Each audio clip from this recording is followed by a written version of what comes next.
हाँ, तो next question है अपना, लिखो इसको। From a circular sheet, from a circular sheet of radius small R, ठीक है ना। A circular sector is removed, a circular sector is removed, and from the remaining sheet,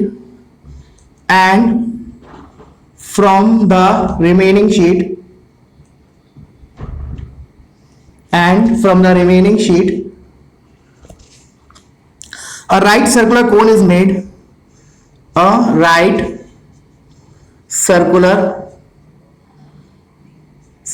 cone is made. Find area of removed sector. Find area of removed sector if volume of cone is to be maximized. Okay, तो video pause करो और एक बार खुद से try करो, ठीक है। अब मैं इसको बताता हूं। From a circular sector of radius R, देख मेरे पास सर्कुलर सेक्टर है जिसका रेडियस आर है, ये गिवन है, ठीक है ना।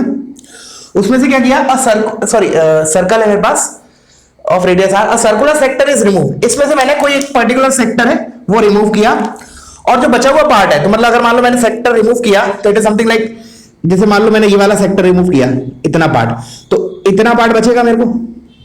अब वो क्या बोल रहा है, from this remaining sheet a right circular cone is made. अब ऐसे सोचो कि let's say this is my O, this is my A, this is my B, ठीक है। अब मैंने क्या किया, जैसे पॉइंट ओ है उसको ऊपर उठाओगे तो ए एंड बी क्लोज आएंगे, तो it will be something like cone का शेप ऐसे, ठीक है। तो मैं ऐसे बोल सकता हूं, it will be something like this, ऐसा कुछ तो स्ट्रक्चर बनेगा हमारा। इसको अगर मैंने OA और OB को चिपकाया तो the shape will be of cone that you can visualize, ठीक है।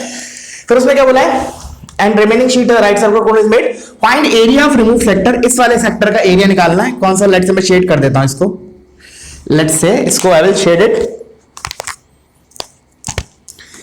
ये एरिया निकालना है मुझे, ठीक है ना। This area I have to find but such that the volume of the cone is maximize. जो कोन बना है इधर उसका हमें वॉल्यूम मैक्सिमाइज के करस्पॉन्डिंग हमें इस एरिया रिमूव्ड एरिया का एरिया निकालना है, ठीक है। तो लेट्स से मैंने मान लिया variable part is theta, this is the variable part theta.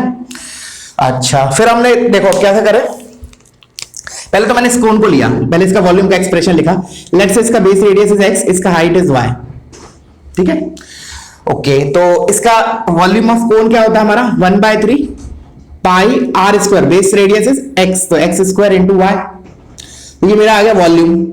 But इधर दो वेरिएबल है x और y, तो पक्का क्या हो रहा होगा कि ये दोनों डिपेंडेंट होंगे एक दूसरे पे। तो कैसे करेंगे डिपेंडेंसी, कैसे देखेंगे, तो इसको देखने के लिए, अच्छा देखो एक चीज और है क्या, कि जैसे मैंने इसको चिपकाया तो जो मेरा स्लैंट हाइट है, कैन यू विजुअलाइज कि स्लैंट हाइट जो है दैट इज r।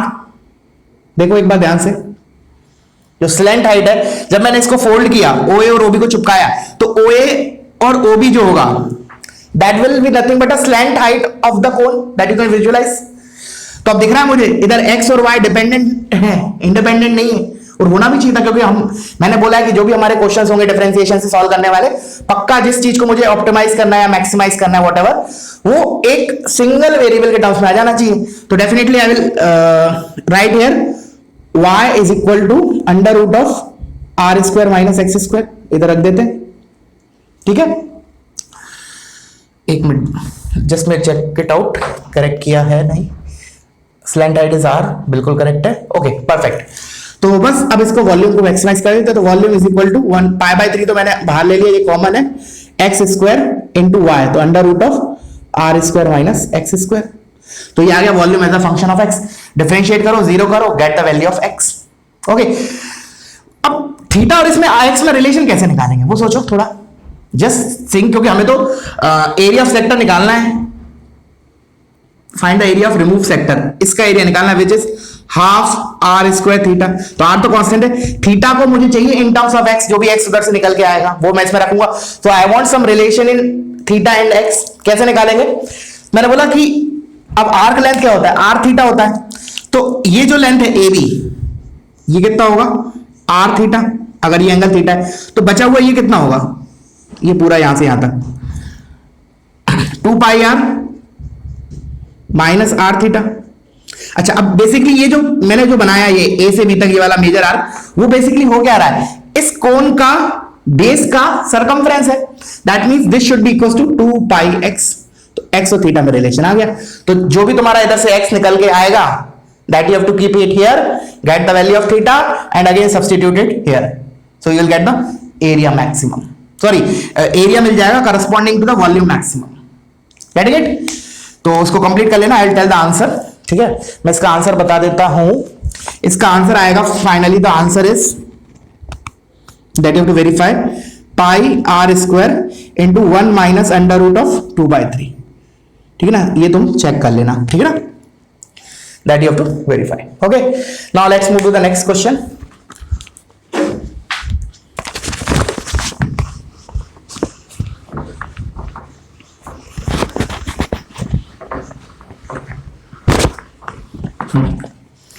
तो आई टेक इट कि ये वाला हो गया हमारा। चलो नेक्स्ट क्वेश्चन पे जाते हैं। Question is point A lies on the curve y is equal to e की power minus x square and has the, बहुत इजी क्वेश्चन है, and has the coordinate and has the coordinates x comma e की power minus x square where x is greater than 0। उसने बोल दिया for x greater than 0 we will deal। point B has the coordinate x comma 0। point B has the coordinate x comma 0 where O is origin, where O is origin। Then the maximum area of triangle AOB, then the maximum area of triangle AOB is, then maximum area of triangle AOB is dash। ठीक है, तो pause करो, खुद से try करो, अब मैं इसको बताता हूं। तो लेट्स से, अच्छा e की पावर माइनस एक्स स्क्वायर का ग्राफ कैसा होगा? Of course it is even function, तो y एक्सिस का बहुत सिमेट्रिक होगा। x को अगर 0 डाला तो आउटपुट इज 1, और उसके बाद पता है ये डिक्रीज करेगा और इंफिनिटी पे ये 0 को अप्रोच करेगा, तो it will be something like this. इस टाइप का ग्राफ बनेगा। और उसने बोला the coordinate a lies in the curve this and has coordinate x comma e की पावर माइनस एक्स स्क्वायर। तो basically let's say this is the point a which is x comma e की power minus x square, x greater than 0 इसलिए मैंने first quadrant में लिया। उसके बाद point B has the coordinate x comma 0, तो B का x कोऑर्डिनेट x ही है, दैट मींस इसके जस्ट नीचे आएगा on the x axis. This is the point B which is x comma 0। अब point B has the coordinate this where O is origin, O is origin, then maximum area of triangle AOB। तो बहुत ही simple question हो गया ये, तो हमारा ये triangle बना लिया मैंने, कंप्लीट कर लिया। अब इस ट्रायंगल का मैक्सिमम एरिया पूछा है। ठीक है, तो half into base into height, area as a function of x क्या आने वाला है, half into base, base is x into height, height क्या हो जाएगा, इस पॉइंट का y coordinate that is under root 10, it is e की power minus x square, that's it. Area as a function of x आ गया। Now just differentiate it, make it 0, get the value of x। Okay, so I will tell the answer, what is the answer. तो मैं answer आएगा इसका, करना है पूरा complete खुद से। ठीक है, 1/2 under root of 2e, this is the answer for this question. Simple differentiation है, प्रोडक्ट रूल लगेगा, डिफरेंशिएट करो, make it 0, get the value of x। Okay, now let's move to the next question. कोशिश करेंगे थोड़ा fast करें so that we will cover most maximum number of question. ठीक है ना, तो ये हो गया हमारा, let me tick it. Okay, now next question is the length of three sides of a trapezium, the length of three sides of a trapezium are equal, each being 10 centimeter. Find maximum area of such a trapezium. Find maximum area of such a trapezium. Find maximum area of such a trapezium. Simple सा question है, तो बनाते हैं। तो उसमें बोला trapezium क्या होता है, वैसे एक साइड ये हमारा अपोजिट, एक पेयर पैरेलल होता है, तो अब उसमें क्या दे रखा है, तीन साइड इक्वल है, तो ऑफ कोर्स ये साइड तो नहीं होगी, इसका मतलब ये और ये बराबर है, ठीक है। अच्छा, ये तीनों साइड 10 सेंटीमीटर है, but trapezium is not fixed. ऐसा मत सोचना कि ट्रेपेजियम फिक्स हो गया तो फिर मैक्सिमम एरिया का आएगा, वो तो फिक्स हो गया एरिया। क्यों, ऐसा क्यों हो रहा है? बिकॉज ऐसे सोचो कि मैं इन दोनों लेग्स को पकड़ के ऐसे खींच रहा हूं, तो वन ऑफ द पॉसिबिलिटीज ऐसा हो, and so on. So there can be infinite trapeziums with the condition that these three sides are equal, but we have to find the such trapezium for which area is maximum, ठीक है। तो मान लिया ये जो मैंने black वाला बनाया that is the required trapezium। तो अब मैंने बोला एक पैरामीटर इंट्रोड्यूस करूंगा so that trapezium is fixed। तो ऑफ कोर्स एक बहुत सिंपल सा ऑप्शन आता है दिमाग में, थीटा मान लेते हैं किसी भी एक एंगल को, तो let's say this is theta, ठीक है। अच्छा, अब क्या किया हमने, देखना ध्यान से। I want to write the area of this trapezium, तो I will write इस रेक्टेंगल का एरिया प्लस इन दोनों ट्राइंगल्स का area, that is total area of trapezium। तो अब सुनना, अब ये मेरा 10 है, तो ये कितना हो गया, 10 cos theta, and of course this will be 10 sin theta, and this is again 10। अच्छा, उसके बाद अब मैं ये ट्राइंगल और ये ट्राइंगल एग्जैक्टली सेम होंगे, कॉन्करेंट है, सिमेट्रिक है फिगर। तो अब मैं एरिया कैसे लिख रहा हूं, देखना। पहले तो इस रेक्टेंगल का area which is base into height, तो 10 into 10 sine theta, plus triangle का एरिया, तो दो ट्राइंगल है, तो 2 into area of one triangle half into base 10 cos theta into height 10 sine theta, that's it. फिर 2 से 2 कैंसिल, अपना 100 साइन थीटा कॉमन ले लो, तो ये हो जाएगा 1 plus cos theta. This is my area as a function of theta. Now just differentiate it, make it 0, get the value of theta, put it back here again to get the value of area. Okay, मैं इसका answer बता देता हूं, तुम लोगों को करना है इसको कंप्लीट। इसका आंसर आएगा तुम्हारा 75√3। आंसर विल बी 75√3, ठीक है ना। पूरा करने से मतलब नहीं, टाइम वेस्ट नहीं करते हम। Instead of that, we'll do more number of questions. हाँ, अगर कोई को डाउट आता है, पूरा फाइनल आंसर तुम लोग का नहीं निकल के आता है, तो फील फ्री टू आस्क, ठीक है ना। बिल्कुल बिंदास पिंग करो मुझे व्हाट्सएप पे, जैसे ही मेरे को टाइम मिलता है वैसे मैं तुम लोग को रिप्लाई करूंगा। चलो, तो ये हो गया हमारा ये वाला क्वेश्चन। अब मूव करते हैं नेक्स्ट क्वेश्चन पे। चलो, ये एक इंटरेस्टिंग है, थोड़ा है इजी बट फिर भी। The lateral edge of a regular rectangular pyramid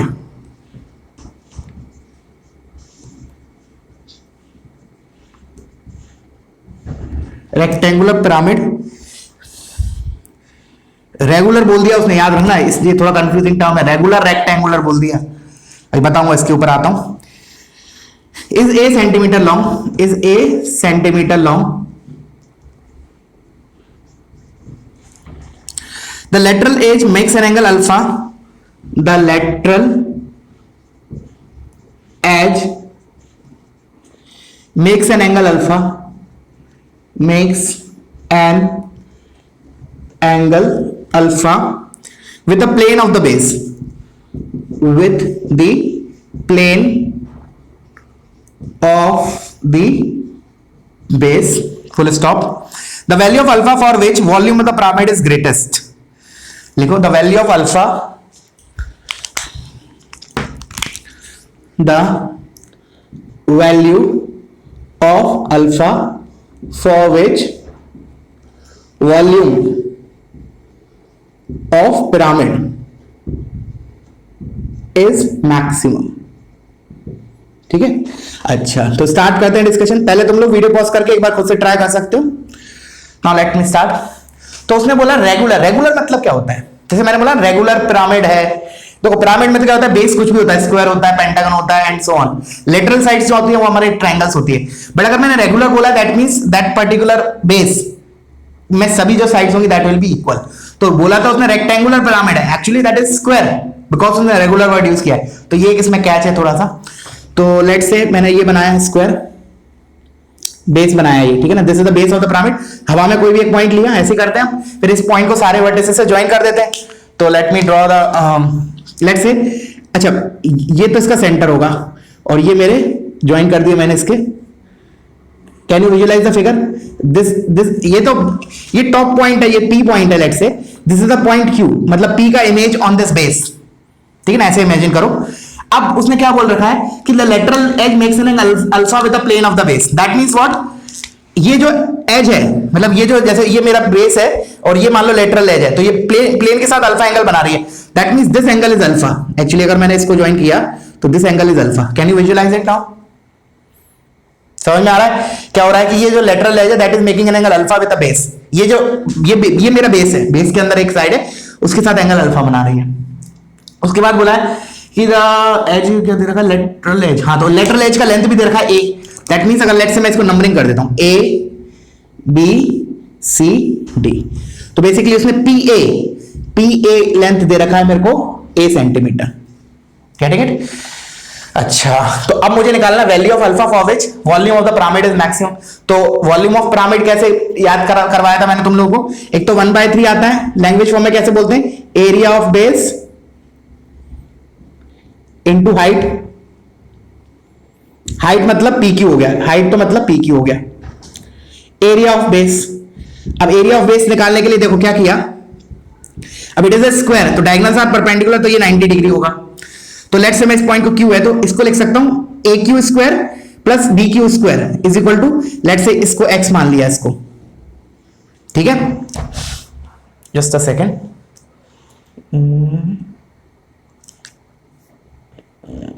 उसकी जरूरत है नहीं, चलो फिर भी लिख लेते हैं। ए क्यू स्क्वायर इस राइट एंगल ट्राइंगल के अंदर A Q square plus B Q square is equal to x square. देखो एक बार, अच्छा अब ए क्यू और बी क्यू बराबर होंगे बिकॉज ट्राइंगल सॉरी स्क्वायर है, तो डायगोनल बाइसेक्ट करते हैं और डायगोनल्स बराबर लेंथ के भी होते हैं, therefore these two are equal। तो इसको मैं ऐसे लिख सकता हूं twice A Q square is equal to x square. एक मिनट के लिए ऐसे रहने देते हैं।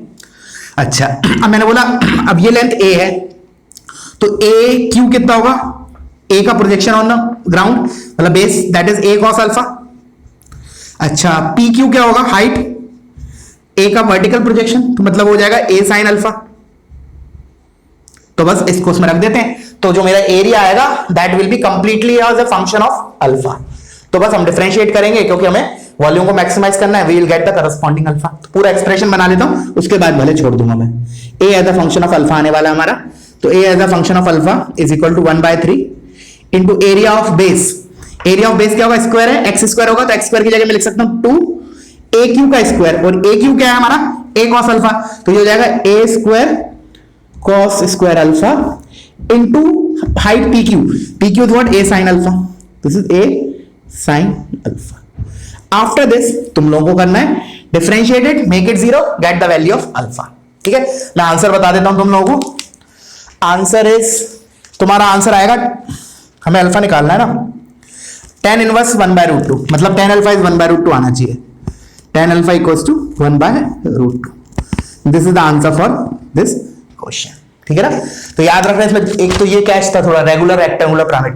वो अगर मान लो रेगुलर नहीं दिया होता तो फिर हमें रेक्टेंगुलर लेना होता, फिर हम ये नहीं यूज कर सकते थे क्योंकि रेक्टेंगल में diagonals are not perpendicular, rhombus और स्क्वायर में होते हैं, तो वो हमारा फैक्ट हम यूज नहीं कर पाते। ठीक है ना, तो याद रखना रेगुलर मींस द बेस, कोई भी अगर रेगुलर, मैंने बोला रेगुलर पिरामिड रेगुलर, तो जो बेस होगा ना that is a regular polygon.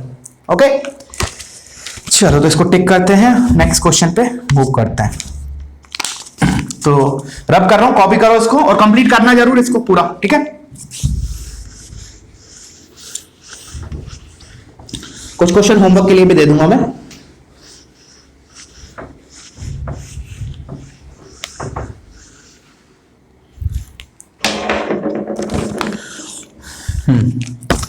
लिखो, ये भी ठीक क्वेश्चन है, थोड़ा फिजिक्स, हल्का सा फिजिक्स इन्वॉल्व है। A statue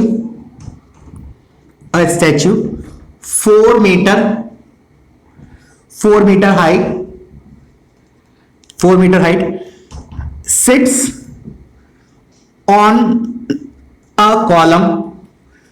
on a column 5.6 metre high. पहले लिख लेते हैं, उसके बाद समझाऊंगा। How far from the column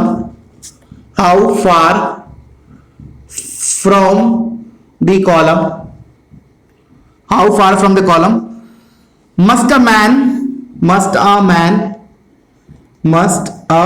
man whose eye level is 1.6 meter from the ground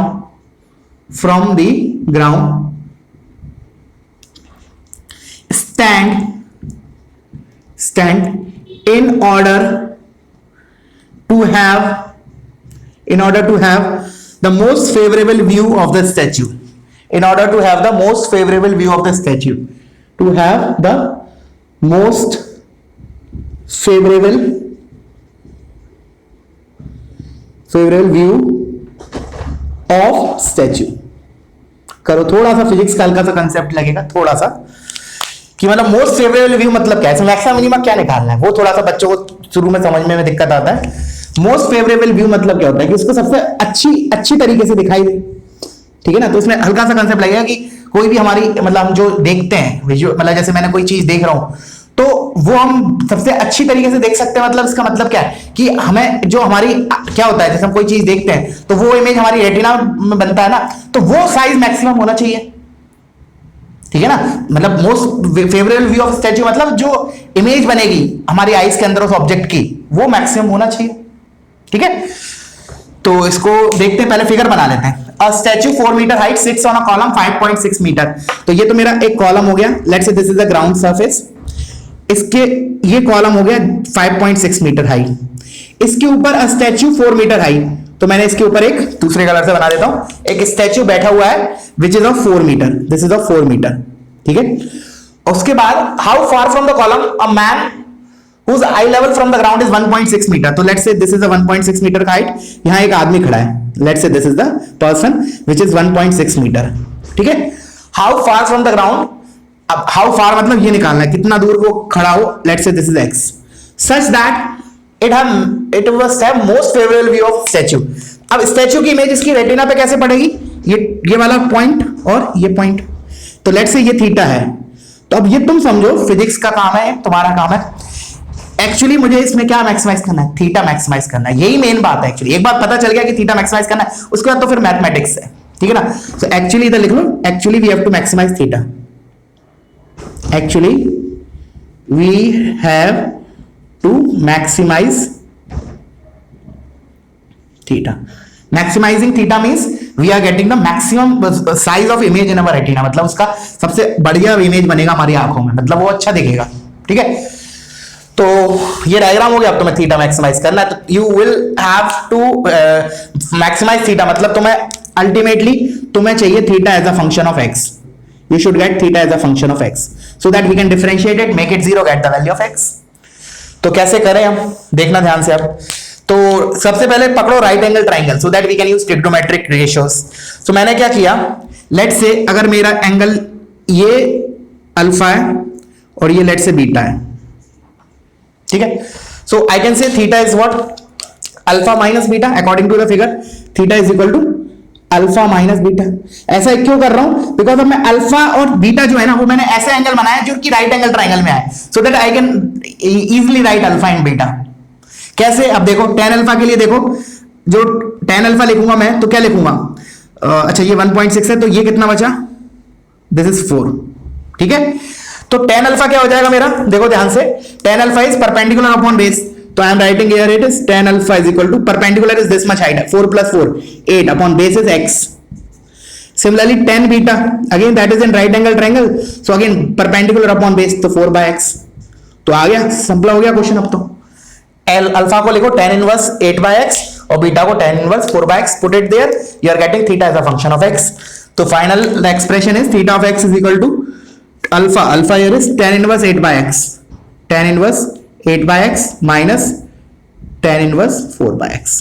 तो theta as a function of x आ गया. अब इसको नॉर्मल डिफरेंशिएशन करो, make it 0, get the value of x. ठीक है ना. आंसर मैं तुम लोगों को बता देता हूं, आंसर इज 4√2. x का जो वैल्यू आएगा निकल के वो 4√2 आने वाला है. डिफरेंशिएशन सिंपल है. tan इनवर्स x का क्या होता है 1/1 प्लस x स्क्वायर, फिर चेन रूल से 8/x का minus 8/x square and so on. ठीक है ना. सिंपल बनेगा. अगर फिर भी कोई दिक्कत आता है, नहीं आता है आंसर, तो मुझसे पूछो. ठीक है. Now let's move to the next question. इसको मैं रब कर देता हूं.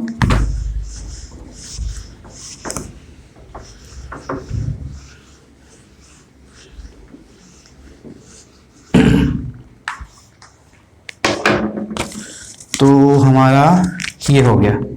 ठीक ना. अब एक इंटरेस्टिंग क्वेश्चन है थोड़ा सा अगेन.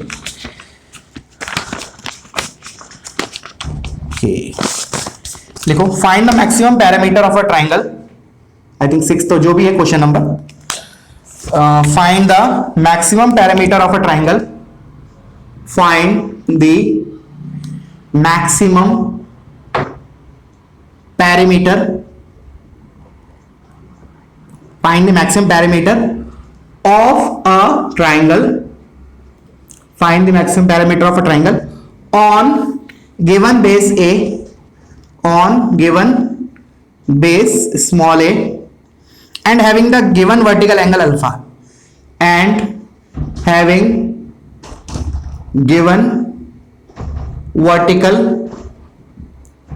angle alpha. ठीक है ना. We have to find the maximum parameter of a triangle on a given base A and having given vertical angle alpha. Okay, so let us draw the figure. Let's say this is some triangle. उसमें क्या बोला कि एक तो ये fix है कि let's say this is vertex A, तो एंगल अल्फा, और इसके अपोजिट साइड उसने बोल रखा है A. These two are the fixed quantities. ठीक है ना. Then we have to maximize, find the maximum parameter of the triangle. ठीक है. तो बेस ए having vertical angle alpha, given vertical angle. ठीक है. तो लेट्स से मैंने मान लिया बी और C, these are the sides B and C. Okay. So अब कैसे स्टार्ट करें. तो पैरामीटर तो मैंने लिख लिया पहले. पैरामीटर क्या होगा, sum of all the sides that is A plus B plus C. तो ये तो कांस्टेंट है, इसका तो कोई खत्म, रोल ही खत्म है. ठीक है ना. वो तो आखिरी में भी ऐड कर देंगे. तो मतलब अल्टीमेटली मुझे बी प्लस सी निकालना है इन टर्म्स ऑफ अल्फा. तो कैसे करें. साइड दिया है, अपोजिट एंगल दिया है, तो क्या फील आना चाहिए. खुद सोचो एसओटी से बाकी साइड्स निकालने के लिए. Sine rule of course. तो I will use sine rule. For that I will write a upon sine alpha is equal to b upon, let's say इसके this is the vertex b and this is the vertex c. एक minute. Okay या ठीक है. तो a upon sine alpha is equal to b upon sine b is equal to c upon sine c. तो इधर से मुझे B और सी मिल जाएंगे in terms of A and sine alpha, because this is constant. A given quantity है, sine, ये constant fix हो गया. तो I write B is equal to A sine alpha upon A upon sine alpha into sine B. तो ये तो हो गया. पहले तो ए लिखा है ये, प्लस बी को मैंने लिख लिया A upon sine alpha, A upon sine alpha into sine B, plus C को मैं लिख लूंगा A upon sine alpha into sine C, A upon sine alpha into sine C. That's it. तो अभी बाकी थोड़ा सा काम बाकी है.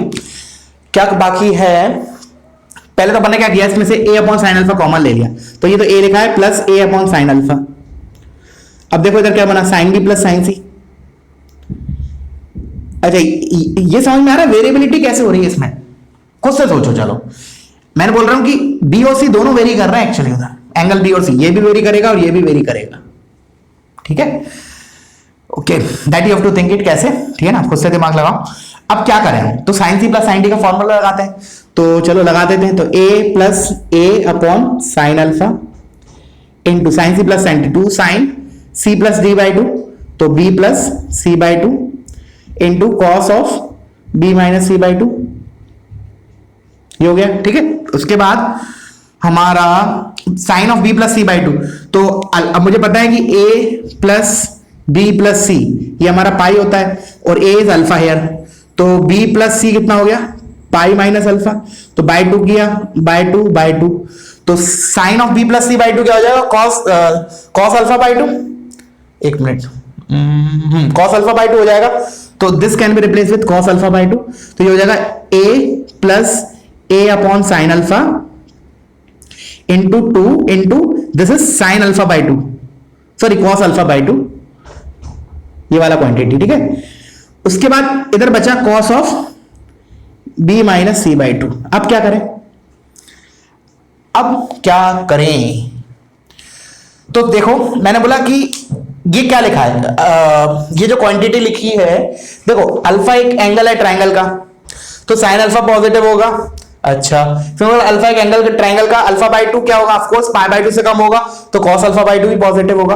अब उसने क्या बोला है कि maximise the parameter, that means what, कि ये क्वांटिटी पॉजिटिव है, ये भी पॉजिटिव है, तो ऑफ कोर्स इसको मैक्सिमम होना पड़ेगा, positive maximum, and that can be 1, and that will occur when b is equal to c, that means my triangle will be isosceles, and for that particular instance this will be 1, and that my final answer is a plus a into 2 cos alpha by 2, और इसको नीचे दोबारा थोड़ा और simplify करके लिखना है तो sin अल्फा को ब्रेक कर दो, 2 sin alpha by 2 cos alpha by 2, 2 sin alpha by 2 cos alpha by 2, so 2 cos alpha by 2 will get cancel out, you will left out with a into 1 plus cosec alpha by 2. This is the answer for this question. Getting it? तो differentiation वगैरह की जरूरत ही नहीं पड़ी हमें इधर। Getting it?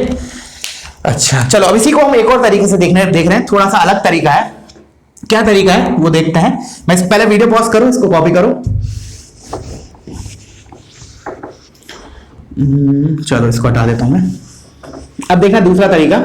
अब मैं बोलूं एक बार कोसाइन रूल यूज करके देखते हैं क्या हो रहा है, ठीक है। तो मैंने बोला कोसाइन रूल से हमें पता है कि जैसे cos a मतलब cos अल्फा, इसके हिसाब से cos alpha is equal to B square plus C square minus A square divide by 2bc।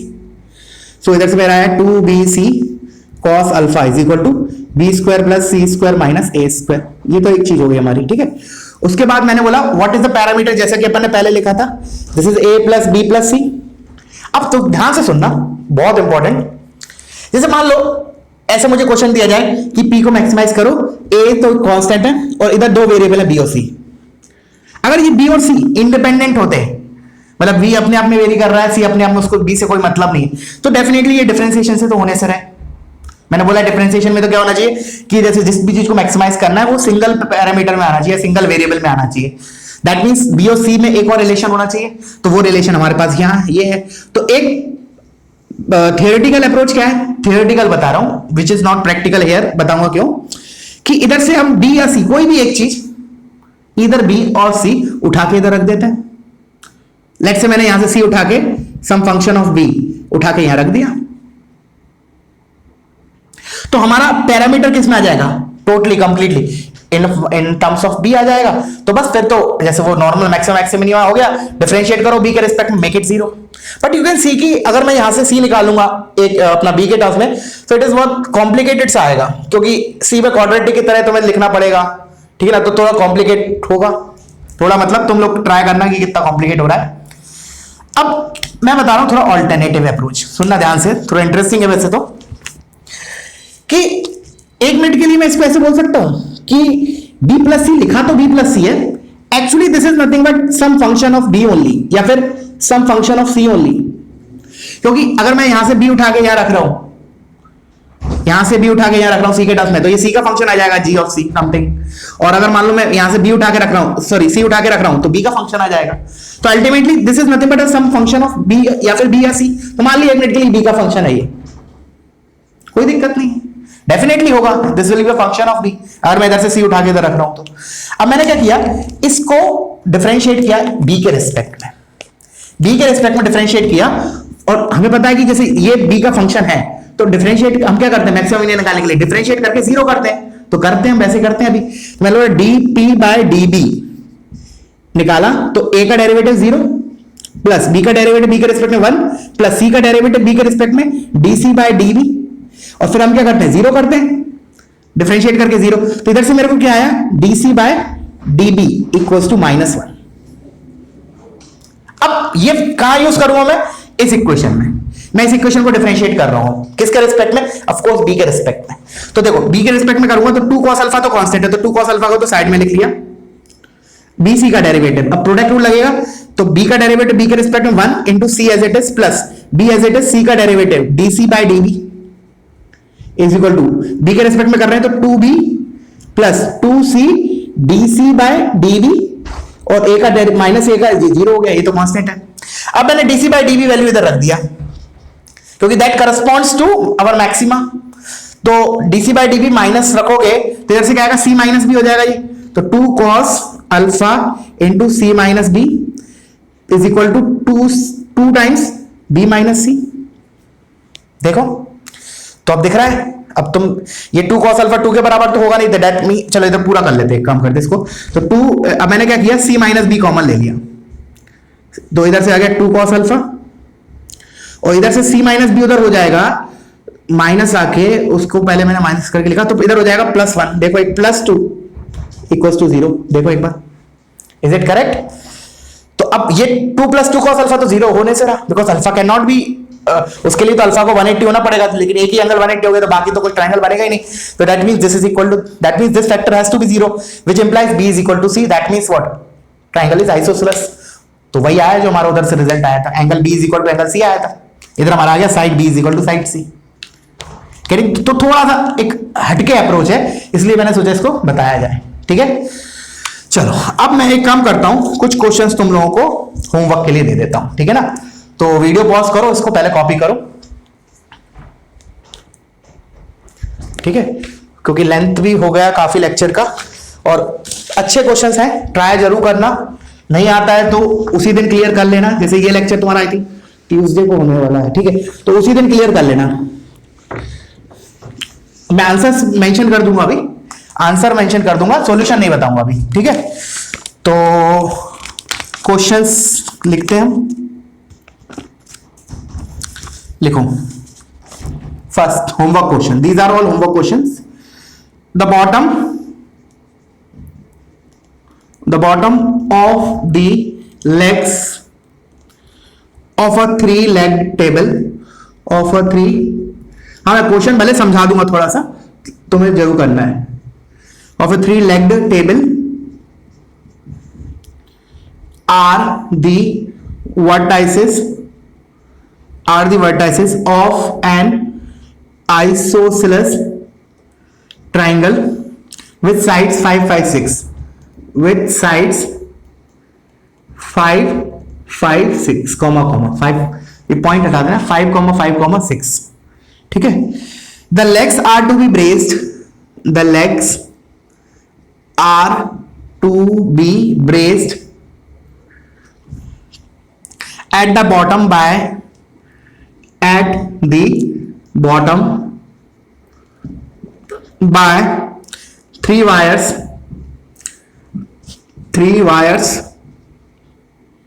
in the shape of Y, in the shape of Y.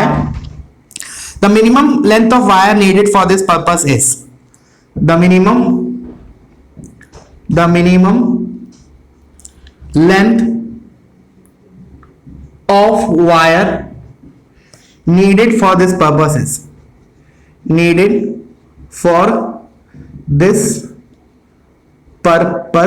is, और इधर मैं answer लिख रहा हूं, answer for this question is 4 + 3√3, ठीक है ना। This is the answer for this question.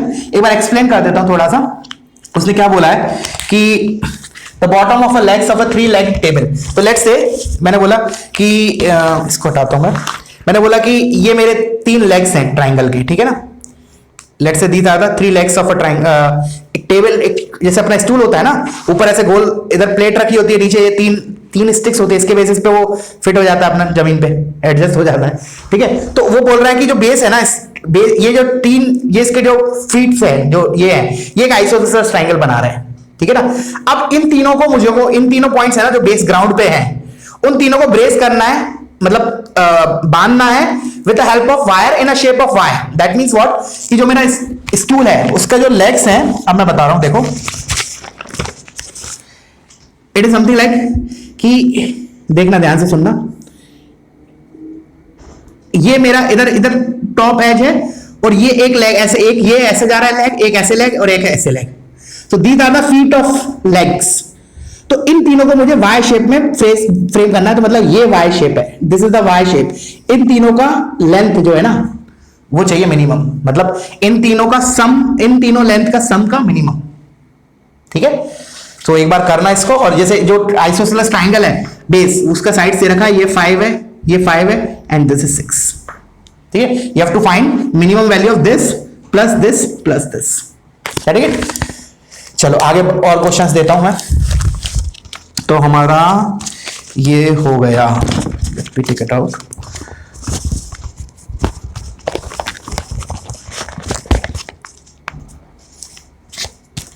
Let's do some other question. चलो एक सिंपल क्वेश्चन है ये।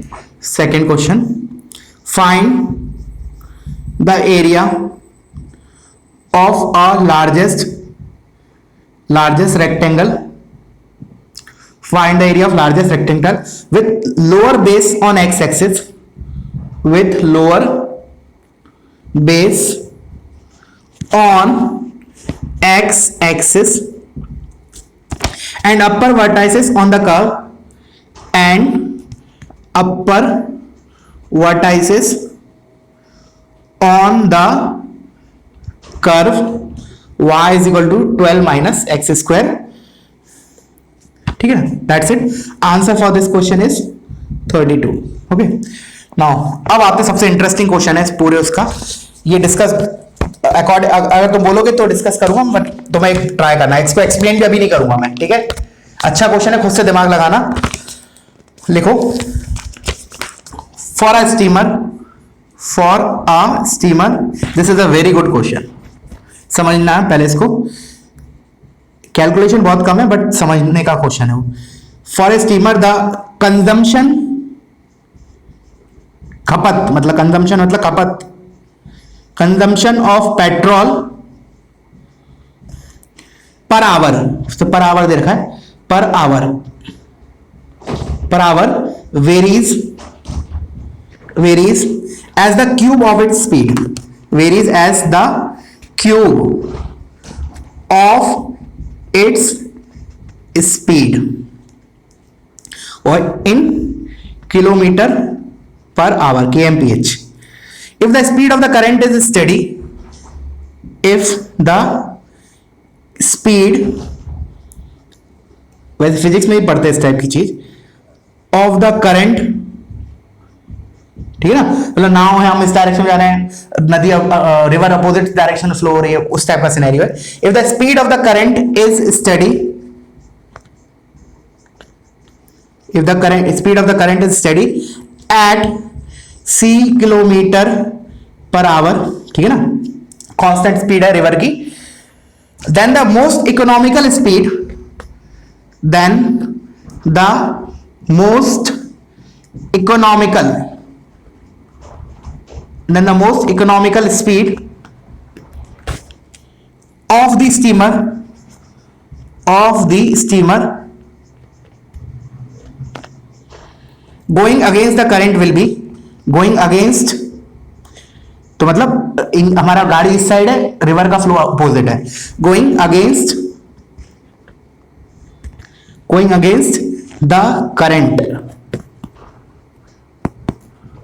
will be, ठीक है ना। इसका आंसर है, चलो आंसर बता देता हूं कम से कम, v is equal to 3c/2, v is equal to 3c/2। एक minute,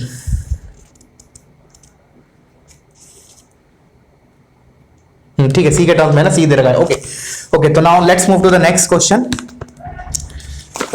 the next question is simple one. तो पॉज करो, पहले इसको कॉपी कर लो, मैं इसको रब कर रहा हूं ऊपर वाले क्वेश्चन को। तो टोटल 5 क्वेश्चन जो हो जाएंगे तुम्हारे होमवर्क, ठीक है, करना जरूर है किसी भी हालत में। देखो, 2 sides of a triangle, now other 2 question are easy. सबसे अच्छा तो यही है, 2 sides of a triangle two sides of a triangle are to have length, बहुत सिंपल है ये वाला था, have lengths a centimeter and b centimeter if full stop if the triangle is to have the maximum area, if the triangle is to have the maximum area, then the length of the median, then the length of the median, then the length of the median from the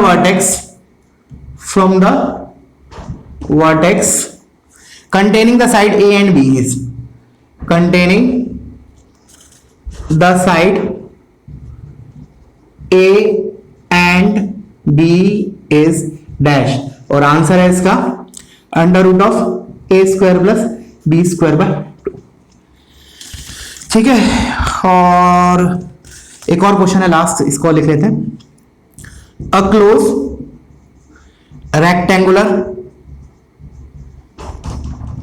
rectangular box with a square base is to be made to contain 1000 cubic feet, ठीक है ना, containing 1000 cubic feet मतलब volume दे रखा है। The cost of the material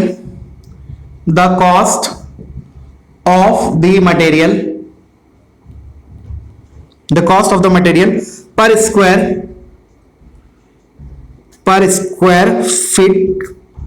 foot for the bottom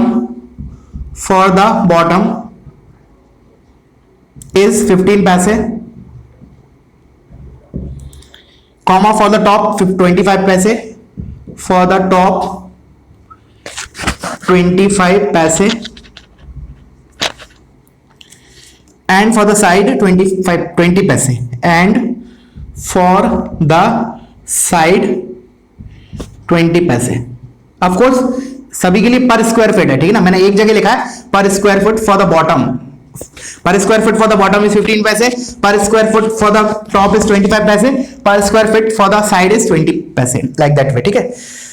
okay, then find the dimension of the box, ऐसे लिख लो, find the dimension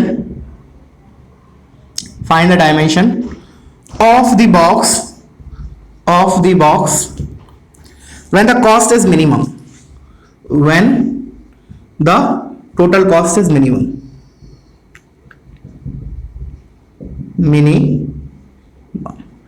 answer is, दो साइड तो बराबर है तो ऑल, एक्चुअली आंसर इज एक, अगर मैं साइड्स बोलूं तो all are equal and all the sides are 10 only, ठीक है, that corresponds to the minimum cost.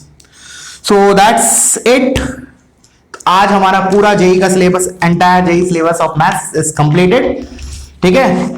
और प्रैक्टिस करो अच्छे से, अपना बेस्ट दो और डाउट्स पूछो, डोंट हेजिटेट। मैं देखता हूँ बहुत से बच्चे लोग डाउट्स ही नहीं पूछते हैं, मतलब रियली, मतलब क्लास में अभी भी 8-9 बच्चे आ रहे हैं, बट मैंने नोटिस किया केवल 2 ही बंदे हैं, रविराज और मोहम्मद, और कभी कभी आकाश आ जाता है बहुत रियली, वो भी। इन तीनों के अलावा तो कोई आता ही नहीं रहा पूछने, बहुत जब उनको फोर्स करना पड़ता है। आई डोंट नो व्हाई, ऐसा क्यों है। तुम लोगों का लॉस है इसमें, मेरा कोई लॉस नहीं। अगर तुम डाउट नहीं पूछते हो तो ऐसा नहीं कि तुम्हारे डाउट पूछने से मेरे को बहुत ज्यादा कुछ सीखने मिल रहा है, नहीं, तुम्हारा लॉस है, ठीक है। अभी भी समय है, बहुत समय है, और अभी तो मतलब मेन समय आ गया तुम्हारा पढ़ाई करने का, और अभी भी डाउट नहीं पूछोगे तो फिर पता नहीं कैसे कैसा तुम्हारा क्या होगा, आई डोंट नो। सो बस that's it, and of syllabus of maths today. I declare the maths portion is finished, ठीक है बच्चों। और क्या बोलते हैं, तुम्हारा 27 से जो पेपर है, ठीक है ना, पेपर्स हैं, उसका शायद टाइम टेबल मिल गया होगा या फिर 1-2 दिन में मिल जाएगा, जो भी है। तो 27 से मैंने पहले भी रिमाइंड किया तुमको, 24 से 3 दिन पहले से स्टार्ट कर देना, ठीक है ना। और क्या बोल रहा था, और हाँ, उससे पहले जैसे 1-2 दिन और बचेंगे अभी तुम्हें, उसके पहले जरूर तुम्हें एओडी पे फोकस करना है 24 तक। जैसा कि मैंने बोला, हर बार ऐसा होता है कि लास्ट के चैप्टर्स में हम लोग प्रैक्टिस नहीं कर पाते हैं, ठीक है ना। तो ऐसा भी नहीं होना चाहिए। एओडी की शीट तुम्हें दे दी है, और भी मैं तुम लोग को जो भी whatever sheets you have to complete AOD first, then फिर तुम उस पर जंप करना अपना रेगुलर में, ठीक है। और रेगुलर में भी क्या करोगे, तुम्हारा क्या रहना चाहिए फ्लो, जैसे क्या है बेसिकली जो भी तुम्हारे टेस्ट होने वाले हैं, स्टैंडर्ड टेस्ट सीरीज है एलएन का, ठीक है ना, उसमें जैसे 3 दिन गैप है, फिर एक टेस्ट है, और उन टेस्ट में मोस्टली क्या है कि हर एक सब्जेक्ट के एक चैप्टर है या 2 चैप्टर है, मोस्टली मैं 2 से ज्यादा नहीं होंगे पर चैप्टर। तो मोरलेस 3 दिन में तुम्हें अगर तीनों सब्जेक्ट मिलाया जाए तो 3 से 4 से 5 चैप्टर करने हैं। तो अब सोचो तुम्हें वो 4-5 चैप्टर जो करने हैं, ठीक है ना, जैसे लेट्स से पहला टेस्ट है उसमें मैथ्स के 2 चैप्टर आ रहा है, फिजिक्स का 1, केमिस्ट्री के 2, तो ओवरऑल 5 हो गए, ऐसे फ्लक्चुएट करेगा 4 और 5 में, ठीक है ना।